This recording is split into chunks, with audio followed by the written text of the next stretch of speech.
clases y las vamos ganando nosotros, decía el magnate estadounidense Warren Buffett. En realidad, esta historia no es nueva. Todos sabemos que hay una guerra de clases. La diferencia es que parece que a los que la vamos perdiendo se nos ha ido olvidando. El anticomunismo es una de las ideologías fundamentales que ha recorrido toda la historia del capitalismo reciente. Así, hoy vamos a hacer un programa para hablar sobre la cuestión de la Unión Europea y el anticomunismo a raíz de una nueva resolución que llama a los estados a tomar medidas al respecto de la represión y de la revisión de la historia del continente europeo y de su relación con el movimiento comunista. Para ello contamos con dos analistas y amigos y compañeros de la comuna, como son Pablo García y el profesor José Antonio Ejido.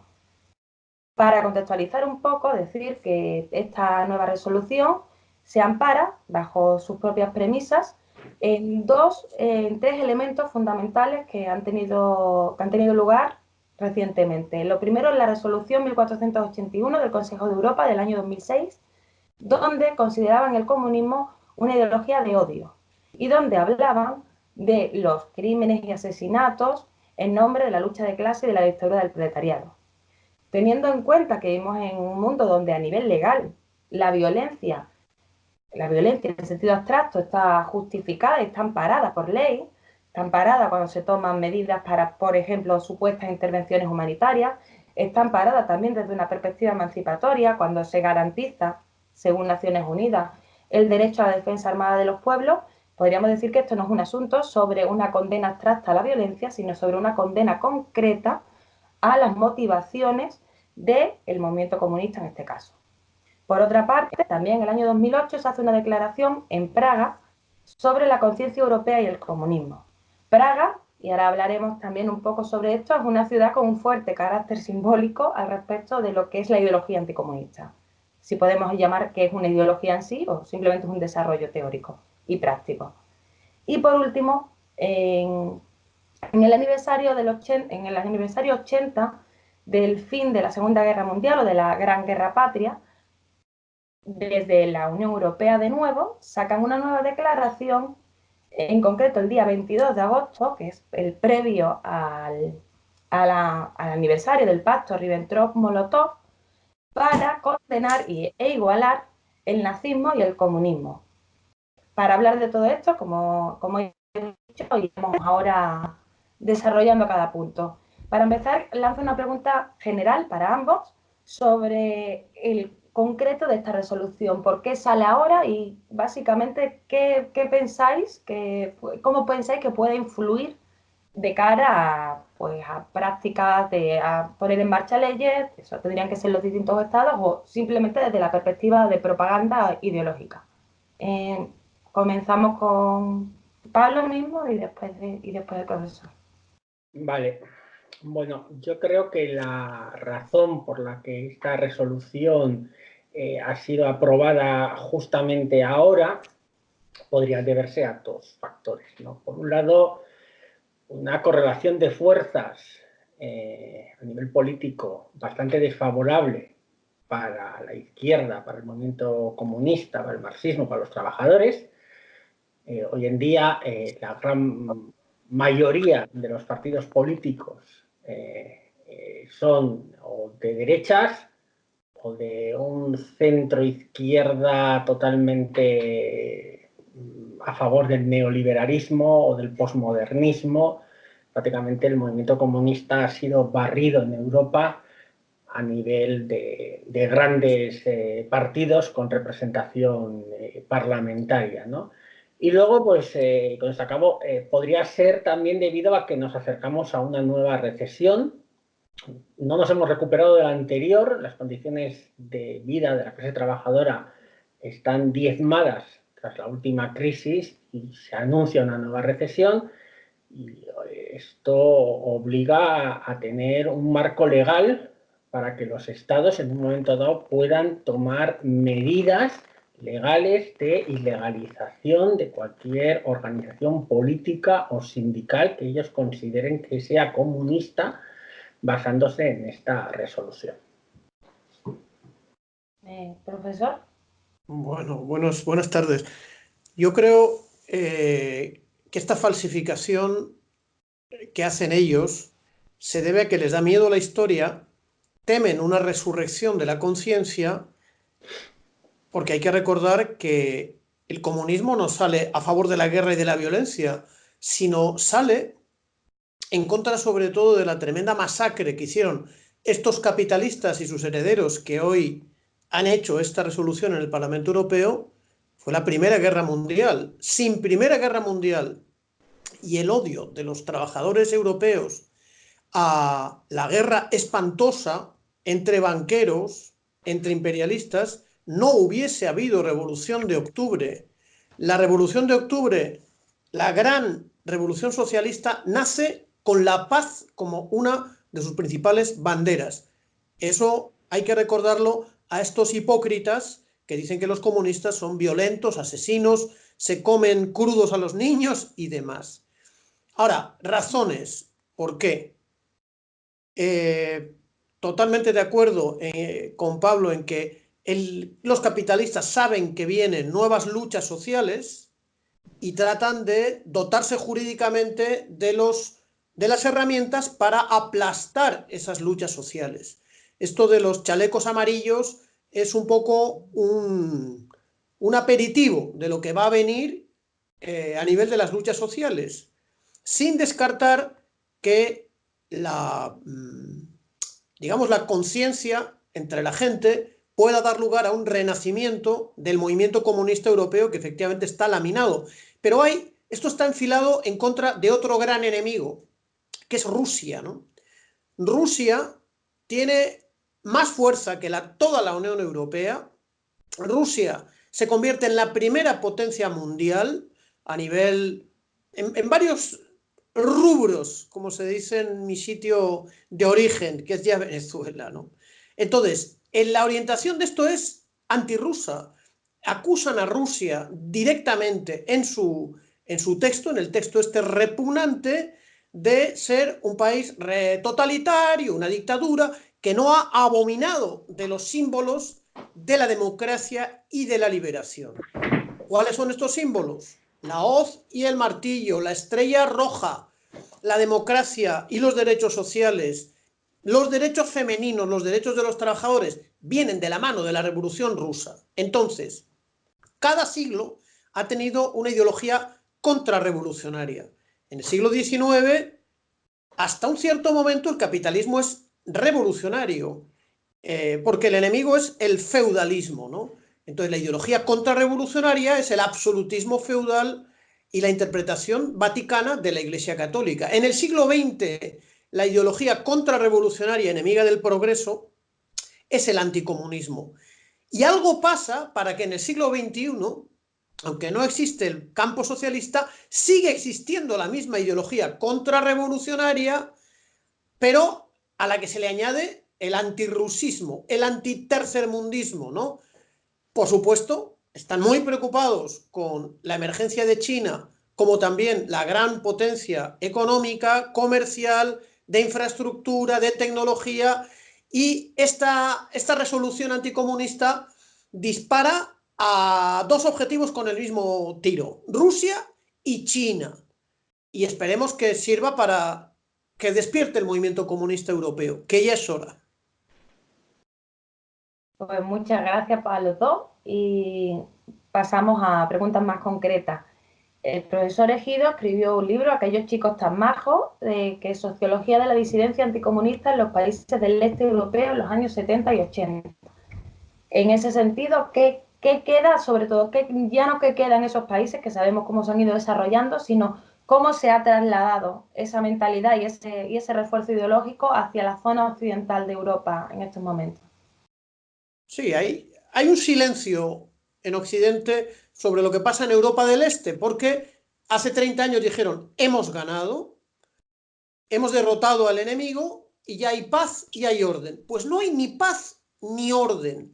El este europeo es una parte del tercer mundo oprimido y explotado. Inmediatamente la OTAN adelantó la pertenencia de esos estados a su estructura criminal, la creación de bases secretas de tortura, donde se mete a los detenidos y se les tortura fuera de todo control judicial mundial, no lo digo yo, y luego quien más resistía se le sometió a los bombardeos de la OTAN, a masacres desmedidas. Estoy hablando de lo que pasó en toda Yugoslavia hace 30, 20 años, porque es una guerra que duró 10 años. Entonces, aquella ideología de equiparar socialismo con comunismo, comunismo con fascismo, es la ideología de Solidarność en Polonia, de la contrarrevolución en Bulgaria, cómo asesinaron a los comunistas y al presidente de la República Socialista en Rumanía, cómo rehabilitaron a los nazis de las SS en Croacia, en Bosnia-Herzegovina, en Lituania, la vía báltica era la de los nazis. Me dijo el otro día un diputado, hace como 2 o 3 años, Estonia es una autonomía de la CIA. La CIA es la que establece quién va a ser primer ministro, embajador en ese país que algún día fue libre, es decir, fue socialista, ¿no? Entonces, algo pasa para que esta ideología reaccionaria la han trasladado de Europa del Este a Europa del Oeste, ¿no? Yo creo que es, como decíamos antes, decía muy bien Pablo, ¿no? Quieren prevenir una respuesta social, política, ideológica frente a la crisis que viene y a la demostración de que este capitalismo de los monopolios no es más que un sistema inhumano y criminal y bárbaro. Son los 3 adjetivos que utilizaba Ludo Martens, que fue el maestro que me ayudó a resistir en los años 90 sin colgarme de un árbol, ¿no? Cuando el mundo vivía una terrible contrarrevolución anticomunista. Esa ofensiva ya la hemos vivido, ya tenemos escamas duras para resistirla, porque lo que van a hacer ahora no es peor de lo que hicieron en los 90, cuando no había Rusia, no había China, los pueblos estaban destruidos y el enemigo capitalista estaba eufórico. Ahora lo que está es desesperado. Y honor a los 66 diputados europeos que han votado no a esta resolución criminal, que no ataca al comunismo, ataca a la democracia. Con esa resolución van a meter en la cárcel a todo opositor y a todo disidente verdadero, y no a aquellos fascistas que yo denunciaba en el trabajo que hice un poco en broma. Como no les podía llamar a aquellos hijos de puta tan grande, les llamé a aquellos chicos tan majos. Que me costó mucho explicar en Venezuela, porque majos no. Yo decía, chéveres, aquellos chicos tan chéveres. Es importante para todo esto, toda la perspectiva sobre la importancia de la memoria histórica europea para el futuro de Europa, que es como justifican esto. Siempre se ha dicho que la historia la escriben o la reescriben los vencedores. En este caso, esa Unión Europea que además con todo este tipo de estrategias ideológicas ha reforzado un planteamiento de ser como referente de algo, como ser como el sentido común frente a esos totalitarismos y demás, como si la Unión Europea fuese otra cosa. Y bueno, en ese sentido quería preguntarle a Pablo, que además sé que controla bien del tema, sobre toda la tergiversación que se hace sobre el pacto Ribbentrop-Molotov y cómo esto está repercutiendo a la reescritura de la historia. Sí, vale. Yo tengo delante la resolución y en el punto B y en el punto C de la misma dedican a transversar lo que fue el mes de septiembre de 1939, ¿no? El mes de agosto y de septiembre de 1939. El 1 de septiembre del 39 comienza el ataque alemán contra Polonia y el 17 de septiembre de ese mismo mes la Unión Soviética manda sus tropas a la línea de demarcación que tenía el pacto, que no invasión del Estado polaco, porque el Estado polaco ya había desaparecido, ya había colapsado. El gobierno polaco ya no se encontraba en Polonia el día 17 de septiembre de 1939, cuando la Unión Soviética avanza su frontera hacia lo que había sido la frontera natural de Bielorrusia en 1918. vamos a tener que hacer un poquito de historia. Vamos a retroceder y vamos a hacer en 5 minutos voy a intentar explicar de manera muy general lo que es la política exterior soviética de los años 20 y de los años 30, porque es la gran desconocida y por eso existe la gran manipulación. En 1917, en octubre del 17, triunfa la Revolución de Octubre y en 1918 se constituye lo que sería la Rusia soviética, que en 1922 se convertiría en el primer estado de obreros y campesinos del mundo, la Unión de Repúblicas Socialistas Soviéticas.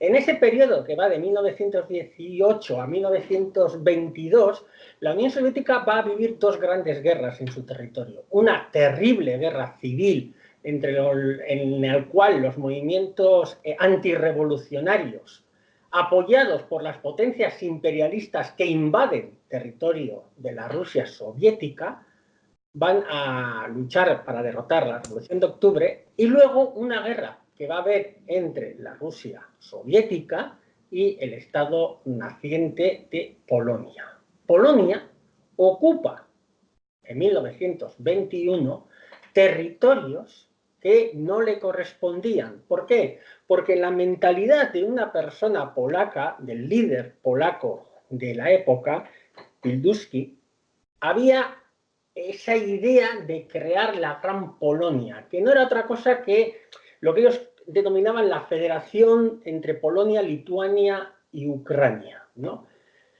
Polonia va a ocupar territorio de lo que es la República Socialista de Bielorrusia y de la República Socialista de Ucrania. En 1922, la Unión Soviética va a buscar encontrar de alguna manera aliados en el tablero europeo, porque es un país que está aislado y acosado, porque es el primer estado de obreros y campesinos y los países capitalistas no van a querer que viva en paz. Va a encontrar un aliado curiosamente en Alemania, y en 1922 va a haber el Pacto de Rapallo. ¿Por qué? Porque los dos son, digamos, estados parias, ¿no? Uno es la derrotada en la Primera Guerra Mundial y otro es la Unión Soviética.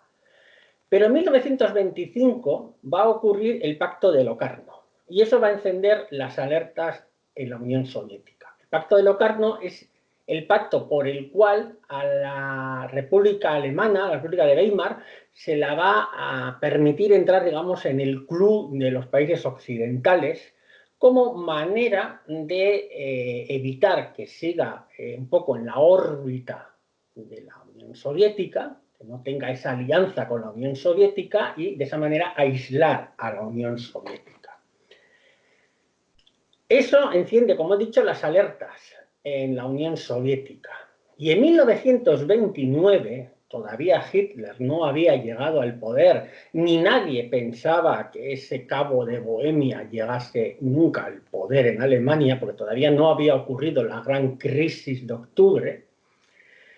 En 1929, como he dicho, en la Unión Soviética, Stalin, en una reunión del partido, anuncia que hay que empezar el proceso de industrialización, por lo tanto, da comienzo a los llamados planes quinquenales para preparar a Rusia, a la Unión Soviética, contra lo que iba a ocurrir, que era la guerra. Ellos sabían que tarde o temprano la Unión Soviética iba a ser atacada. Y sus enemigos, los enemigos estratégicos de la Unión Soviética en 1929, no era la Alemania nazi, que no existía. Eran Polonia, país que en su doctrina militar y estratégica tenía como objetivo fundamental la destrucción de la Unión Soviética. La historia ha hecho una gran injusticia con Polonia, porque siempre se ha presentado a Polonia como la pobrecita víctima de los totalitarismos. No. Polonia era un estado fascista, dictatorial y amigo de la Alemania nazi. Entre 1933 y 1938, el ministro de Asuntos Exteriores de la Unión Soviética, Maxim Litvinov, va a intentar por todos los medios formar una alianza antifascista con las potencias occidentales, con Francia y con Gran Bretaña, Pero claro, se va a encontrar que para Francia y para Gran Bretaña, estratégicamente su objetivo era intentar que Hitler se lanzase contra la Unión Soviética, que era el verdadero enemigo de los capitalistas. De hecho, en Francia estuvo a punto de producirse una guerra civil, que no se dio, pero a punto, porque el enfrentamiento entre la izquierda francesa y la derecha francesa con el tema de la Unión Soviética fue brutal. La Unión Soviética empezó a darse cuenta que esa posibilidad de aliarse con Francia y con Gran Bretaña pues era bastante difícil, ¿no? ¿Por qué? Porque en 1936 Inglaterra firma el Pacto Naval que va a permitir el rearme de la Marina alemana. En marzo de 1936 los alemanes también militarizan la zona de Renania y no hay ningún tipo de contestación. En 1936 también comienza en España la Guerra Civil y se va a producir un hecho que es bastante vergonzoso y que esta gente del Parlamento Europeo olvida, que es el llamado Comité de No Intervención. El Comité de Intervención, ¿por qué es vergonzoso? Porque el Comité de Intervención es una gran pratania que se va a utilizar para no ayudar a la República, porque en cambio los nazis y los fascistas italianos tienen las manos libres para poder enviar ayuda militar. Y al único de los dos beligerantes que le va a hacer daño es justamente a la democracia española de la República. Y bueno, por ir avanzando y que no nos alargue mucho, llegamos a 1938. Y en 1938 se va a producir el verdadero pacto de la vergüenza. No se tendría que estar hablando del pacto Ribbentrop-Molotov. De lo que se tendría que estar hablando es del pacto de Múnich. El pacto de Múnich en el cual Francia y Gran Bretaña entregan a Hitler a Checoslovaquia. Pero hay un dato que la gente no conoce, y es que los polacos querían haber participado en el pacto de Múnich al lado de Hitler, porque ellos también tenían sus reivindicaciones territoriales contra Checoslovaquia. Pero Hitler no quiso. Y eso libró a Polonia de haber estado en Múnich sentados al lado de Hitler y Mussolini. El verdadero pacto, la verdadera traición, el verdadero, digamos, motivo por el cual Hitler sabía que tenía las manos libres para hacer lo que quisiera en Europa, no fue Ribbentrop-Molotov, fue el pacto de Múnich. La Unión Soviética envió a un representante a Polonia para decirles que ellos estaban dispuestos a movilizar varias divisiones en la defensa de la soberanía checoslovaca. Y pidieron permiso al gobierno polaco para que el Ejército Rojo pudiera ir en auxilio de Checoslovaquia. Y el gobierno polaco, aliado de Hitler en septiembre del 38, se lo negó. Eso es un hecho que la gente tampoco conoce, pero debería de conocerlo. Que el único país que en 1938 estaba dispuesto a lanzar su ejército contra Hitler era la Unión Soviética. ¿Por qué se hizo el pacto de Ribbentrop-Molotov? Pues por una razón muy lógica. Cuando te das cuenta que los que tenían que ser tus aliados, lo único que están haciendo es lanzar a tu enemigo contra ti, pues es el intento de ganar tiempo. Ese avance de la frontera occidental de la Unión Soviética en unos 250 kilómetros con la entrada del ejército soviético en Polonia, fueron decisivos para la victoria posterior de la Unión Soviética. Así que, bueno, esto es de manera resumida lo que ocurrió en Europa en los años 20 y 30. Por supuesto, quedaríamos para estar una hora hablando solamente de ello, ¿no? De todas formas, efectivamente, como seguirán las cosas así, tenderemos y nos veremos en la obligación seguramente de analizar más puntos concretos sobre esa etapa de la historia que es la que precisamente están ahora mismo tratando de manipular. Y en ese sentido vamos con otro punto que es otra gran manipulación histórica, los valores europeos. La declaración, la resolución termina diciendo que es importante que todos los pueblos puedan beneficiarse de los valores europeos. Bien, ahora que estamos también en esta época de tanto posmodernismo, que todo es individual y tal, y que, por ejemplo, al marxismo muchas veces lo acusan de europeo, que es una cosa que hemos escuchado, en plan que es una corriente europea. ¿Cuáles son los valores europeos? Porque hay varios valores europeos. Por una parte están los valores europeos de la UE, ¿no? Que serían el racismo, el colonialismo, el imperialismo, que son los valores en los que se ha sustentado para desarrollarse. Y por otro lado, efectivamente, sí, en Europa fue donde se empiezan a desarrollar todas estas corrientes ideológicas que, por supuesto, no se quedan ahí, y por supuesto el marxismo no sería nada sin todo lo que aportan desde otras partes del mundo a lo largo de la historia, porque esto es una construcción, esto no es de nadie, esto es del género humano.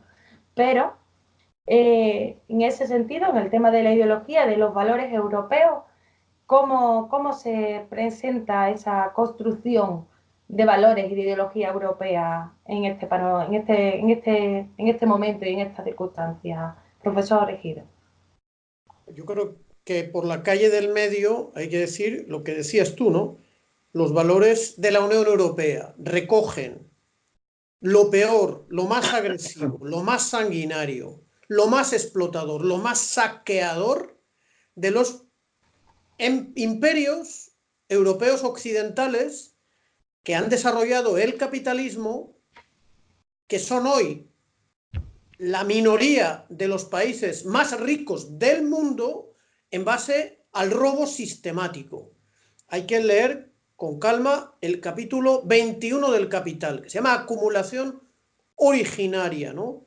Marx explica, dice, tengo aquí los documentos sobre cómo se enriqueció en el siglo XVIII Liverpool. Entonces va diciendo cada año cuántos barcos negreros iban creciendo en su registro del puerto de Liverpool. Es decir, los valores europeos son el esclavismo de los negros y de las negras africanas para producir en las colonias de América del Norte, de América del Centro y de América del Sur.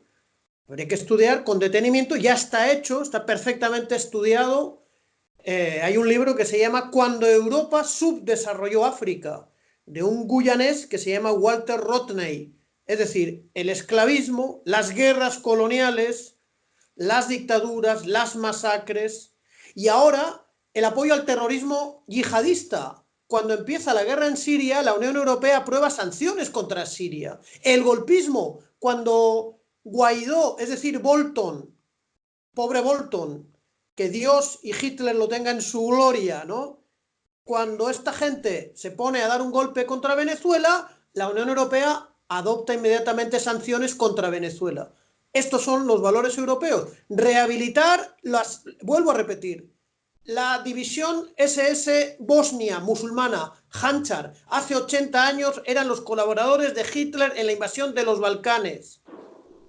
El régimen criminal de Ante Pavelic, que fue refugiado por Franco y por la Argentina de Perón, que masacró a centenares de miles de judíos, de partisanos y de serbios.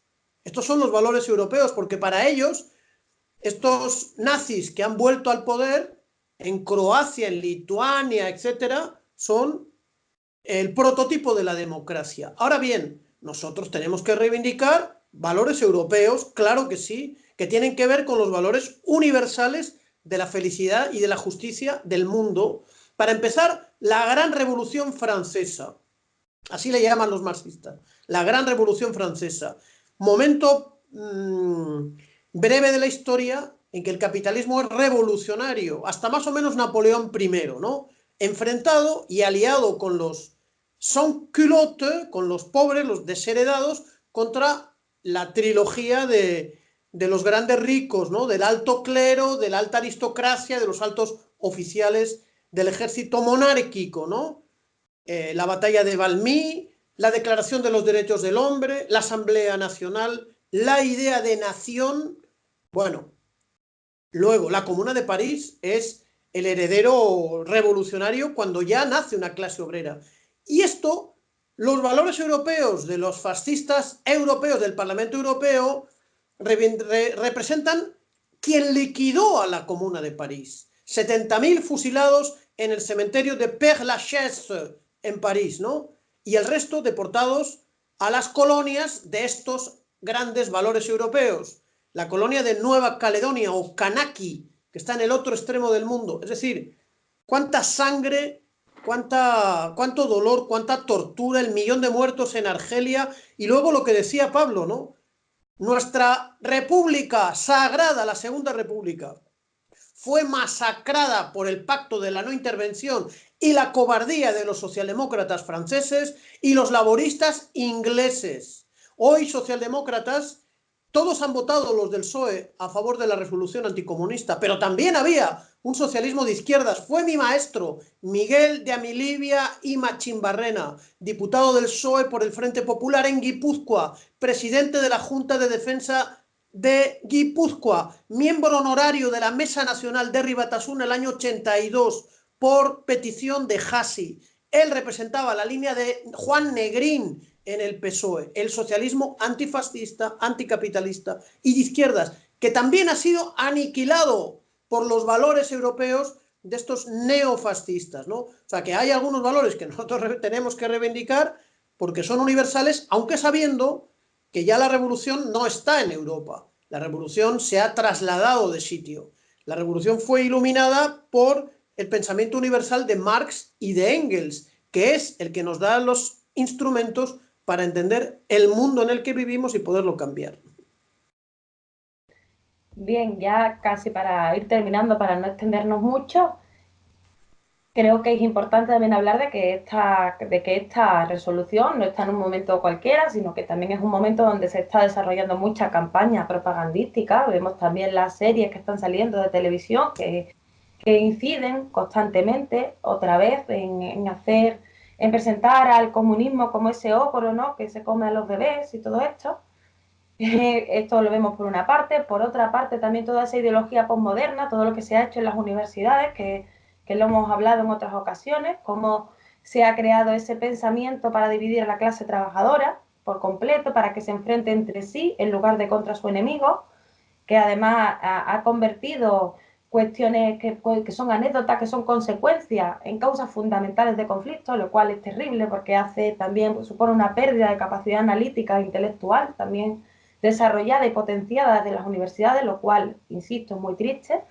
Entonces creo que es importante que tengamos muy en cuenta en el contexto en el que se está dando esto, y también ver como la parte positiva de todo esto, que es que si siguen temiendo estas ideas, porque estas ideas siguen siendo útiles.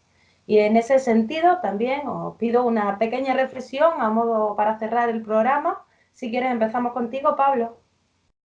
Sí, mira, yo a raíz de la cuestión anterior que ha comentado José Antonio y lo que le preguntabas del concepto de Europa, creo que también es importante tener en cuenta de dónde viene el concepto de Unión Europea, dónde se empieza a teorizar sobre este concepto para tener en cuenta a dónde hemos llegado, ¿no?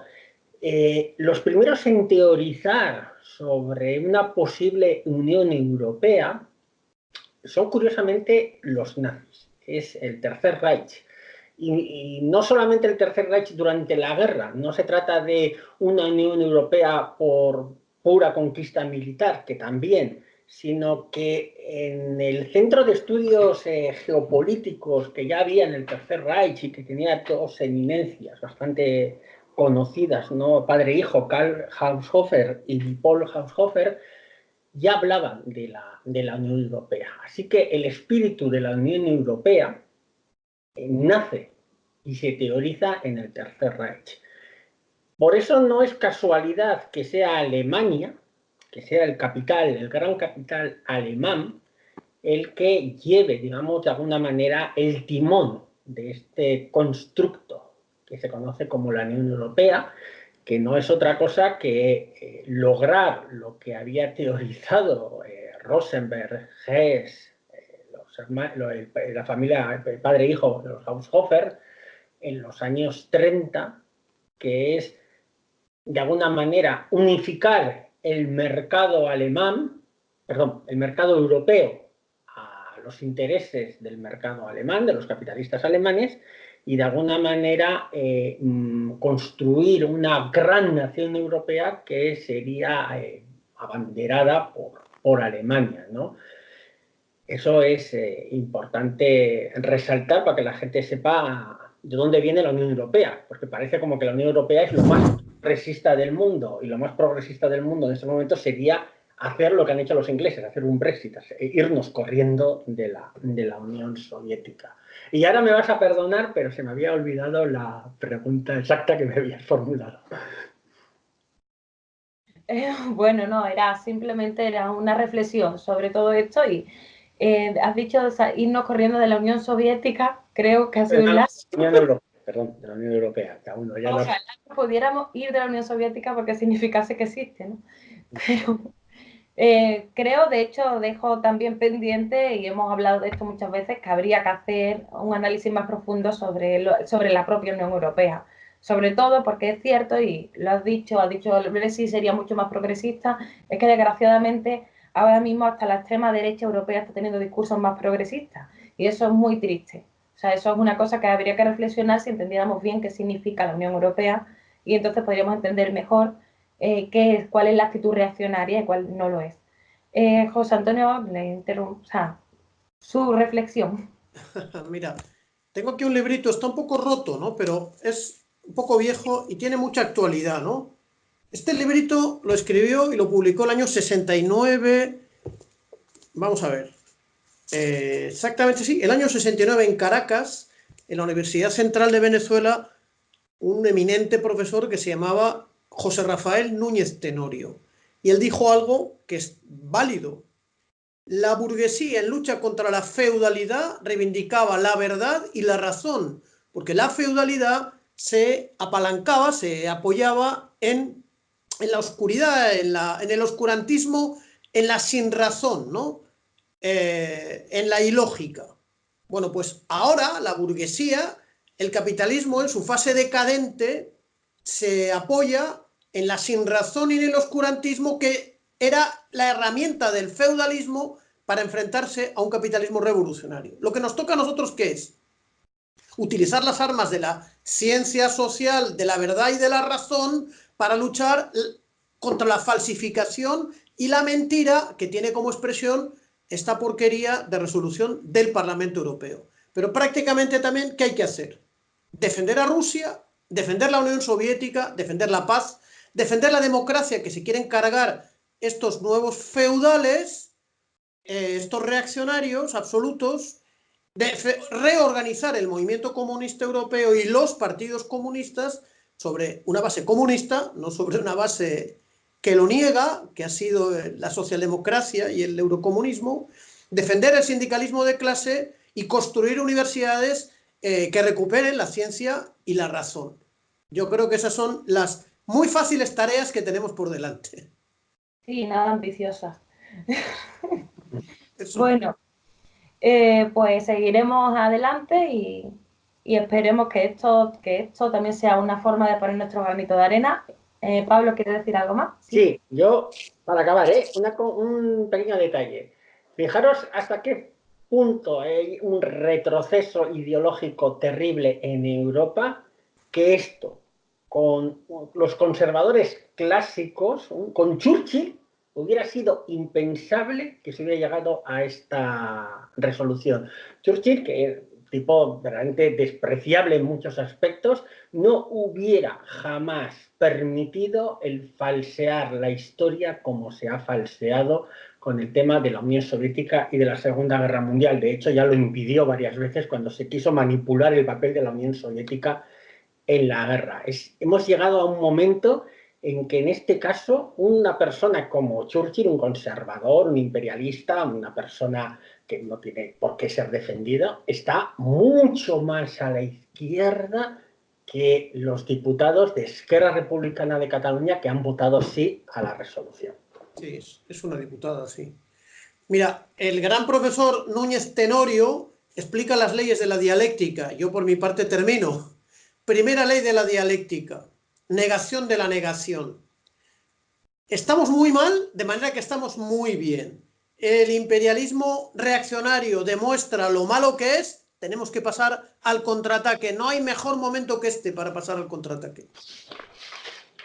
Bueno, pues una cosa que me he acordado también con lo que estábamos comentando, que es lo de, ahora después si podemos en el vídeo meter un momento esa imagen, que es la encuesta esta en Francia sobre la percepción de la participación de la Unión Soviética en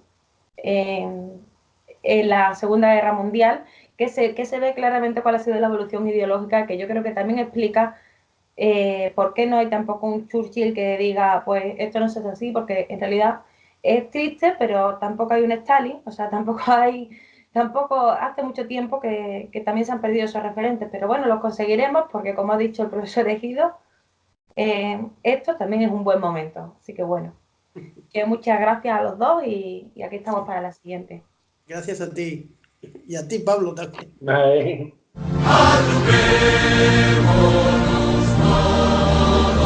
En la lucha